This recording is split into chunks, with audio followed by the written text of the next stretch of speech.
주로 문제되는 게 이제 통장 계좌에서 돈이 현금으로 인출된 케이스예요. 채무자는 현금을 찾아가지고 그걸 생활비로 썼다 이렇게 말을 하지만 실제로 생활비에 썼는지를 영수증 같은 걸로 설명을 못 하는 거예요. 그걸 어디 썼는지 설명 못 할 경우에는 법원에서 재산 은닉으로 보고 문제를 삼습니다.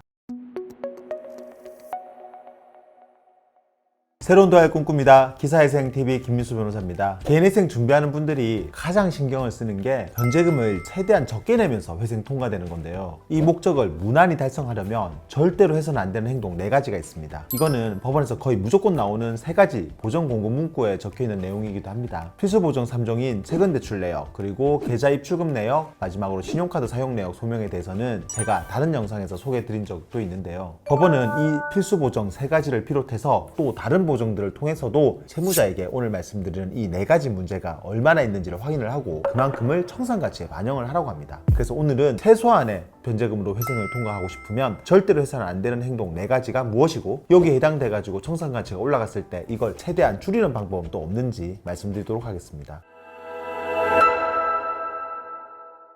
개인의 생전에 해서는 안 되는 첫 번째 행동은 도박 등 사행성 행위입니다. 도박이라고 하면 인터넷, 스포츠 토토, 경륜, 경마, 카지노 같은 이제 모든 종류의 형태의 도박을 다 말합니다. 그리고 이런 도박 말고도 인터넷 게임하면서 게임머니 충전하는 거, 또는 아프리카 TV 같은 그런 인터넷 방송에서 BJ한테 별풍선 쏘는 거, 그런 것들 다 여기 해당돼요. 또 주식이나 코인에 투자한 경우 법원마다 차이는 있지만 서울이나 수원, 부산을 제외한 대부분의 법원에서는 특히 이제 그게 선물 옵션 같은 위험성이 큰 상품일 경우에는 그걸 또 사행성 행위라고 보고 일부를 문제 삼습니다. 두 번째는 낭비인데요. 낭비라고 하면 제일 먼저 이제 과도한 유흥비로 돈을 쓴 경우를 생각할 수가 있어요. 예를 들어 가지고 유흥주점이나 단란주점, 노래방, 술집 이런 데서 한 번에 큰 돈을 쓴 케이스가 여기에 해당됩니다. 단순히 친구들이랑 노래방에서 또는 술집에서 10만 원, 20만 원 쓴 것 정도까지는 문제 삼지는 않지만 한 번에 결제한 금액이 100만 원이 넘는다. 이러면은 이거는 낭비로 봅니다. 이거 말고도 사치성 소비도 낭비에 해당되는데요. 백화점에서 비싼 옷이나 구두, 가방, 화장품 같은 거를 사거나 또 비싼 레스토랑에서 식사하는 걸 생각할 수가 있어요. 이런 건 이제 보통 이제 신용카드 내역을 보고 확인을 하는데요. 카드로 50만 원, 100만 원 이상 물건을 사거나 식당에서 결제한 내역이 있으면 법원에서는 이걸 사치성 소비로 봐가지고 낭비로 판단할 수가 있습니다. 세 번째는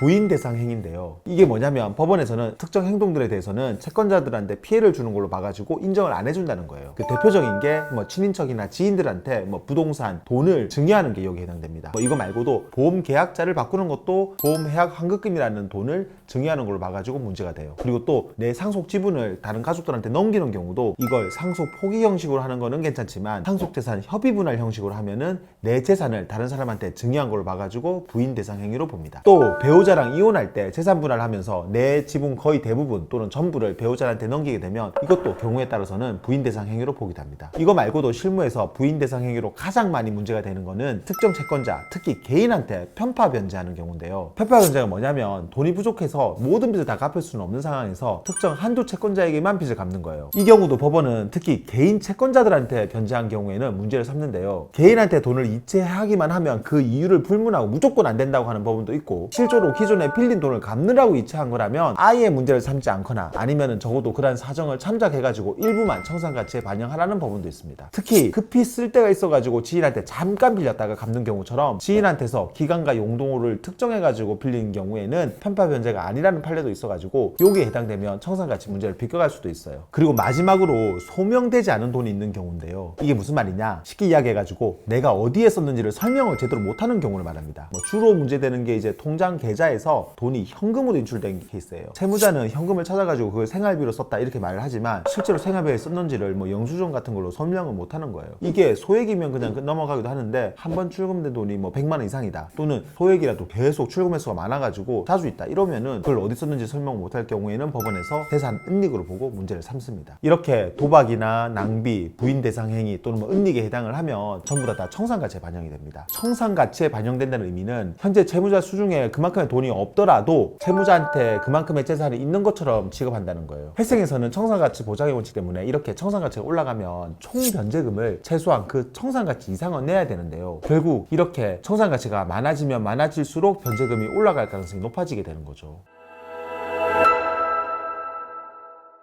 그래도 다행이라면 다행인 게 회생에서는 오늘 설명드린 이런 문제가 있어도 올라간 변제금만큼 내기만 하면 회생 통과 자체는 가능하다는 겁니다. 그러니까 설사 이런 문제가 있어도 회생 자체를 포기할 필요는 없어요. 하지만 세대한 변제금을 줄이고 싶다면 가급적 이런 일들은 하지 않는 게 좋고, 이미 했다면 지금이라도 멈추고 더 이상 청산가치 반영 부분이 생기지 않도록 하는 게 좋습니다. 그리고 이런 내역들은 대개는 이제 신청 직전 1년치를 보기 때문에 오늘 말씀드린 문제가 있는 분들은 회생 신청 시점을 좀 더 뒤로 미뤄가지고 청산가치 반영 부분을 줄이는 게 필요합니다. 그렇게 한다면 청산가치가 문제되는 분들도 최대한 변제금을 줄이실 수 있을 겁니다. 영상 도움되었다면 구독과 좋아요 그리고 알림 설정 부탁드리고요. 추가로 궁금한 점 있으면 아래 댓글이나 법무법인 김앤파트너스로 전화 주시면 친절히 답변 드리겠습니다. 다음에도 더 좋은 주제로 찾아뵙겠습니다. 감사합니다.